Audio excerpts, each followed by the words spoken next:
The people of the land have the same richness and diversity as the natural beauty of this great country. The interesting characters I've met in my travels have made me cry with laughter, warmed my heart with their down-to-earth, open nature, and made me shed a tear in compassion in hearing their hardship stories that they have endured.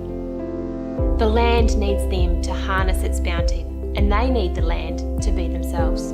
It is a bond often forged over generations. Australian farming is also a melting pot of cultures.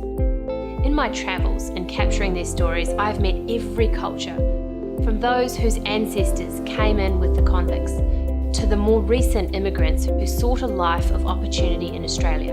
In a couple of cases, I've even had to take an interpreter with me as the farmers didn't speak a word of English. The Italians have been here for decades, and the Kiwis love to come across the Tasman and experience farming on a huge scale. But some of the Cambodians, Vietnamese, South Africans and Maltese, to name a few, have come here as refugees to carve out a new life for themselves and their families.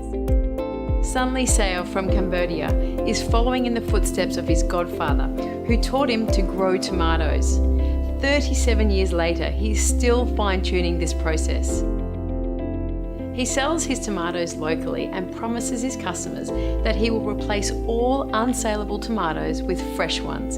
He makes pasta sauce with the soft tomatoes that his customers can't sell and gives it to the homeless shelters.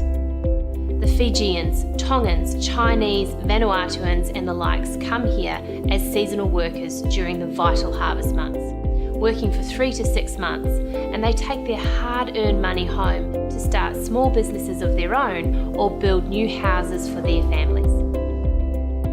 Mundubra, once dubbed as the citrus capital of Queensland, has a dry winter climate that suits citrus growing. The winter months help the fruit mature and the dry weather enables favourable harvest conditions with less disease pressure. Harvest time is chaos, and Scott has found he gets the best results recruiting seasonal workers from overseas to hand harvest approximately 35 million pieces of fruit. Scott also grows grapes, blueberries and mangoes, which he exports to China and Arabia.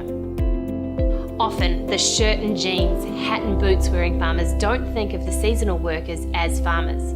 But at the end of the day, they are all part of the same big picture, the vital network feeding our nation. They might be doing back-breaking work, but in their eyes, their quality of life is far superior to where they came from.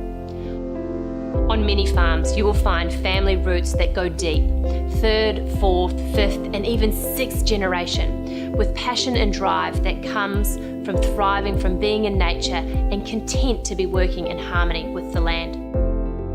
It all starts with the kids. Empower them to be and do the best they can, and they will make you proud. Lake Farm on the pristine Kangaroo Island is the home of the bots. Just about everything on Lake Farm has started off small and become big.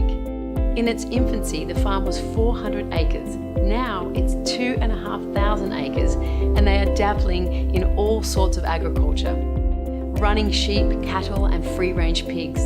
The nature of the stock numbers follows in the footsteps of their increasing landmass.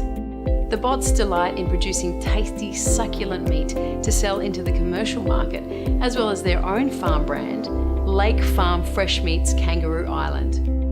Everyone chips in at Lake Farm, especially the 3 little bots, Thomas, Pippa and Benjamin. It's a whirlwind, crazy life, but their philosophy is that life is worth living, making the most of every opportunity that may come their way and have fun along the way. The land use for farming has dropped from 500 million hectares to 385 million hectares, and both trends are showing no signs of slowing. One of the challenges of farming is actually appreciating the beauty of where I work and what I do. Based on the Fleurieu Peninsula south of Adelaide, I live in a spectacular part of the world, farming 1,800 stud and commercial Corriedale ewes. We have friends who love to come and camp here. They love to climb the hills and the trees, clamber over rocks, catch yabbies, go fishing and watch the sheep, birds and the kangaroos. When we join them, I have to be careful that I don't just look at the weeds that need to be pulled or the fence that needs to be fixed, or the neighbour's sheep on the wrong side of the fence. Sometimes the challenge is to work a bit slower and notice what's around me, because it really is a beautiful place to be. Every page in these books serves as a memory and marks a point in history that will enrich generations to come in the future. Each property displays the heartbeat of passion, the eye of vision, the drive of determination, and the roots of resilience. Honour our farmers and enjoy their stories by ordering your copies of the Grower Book series today.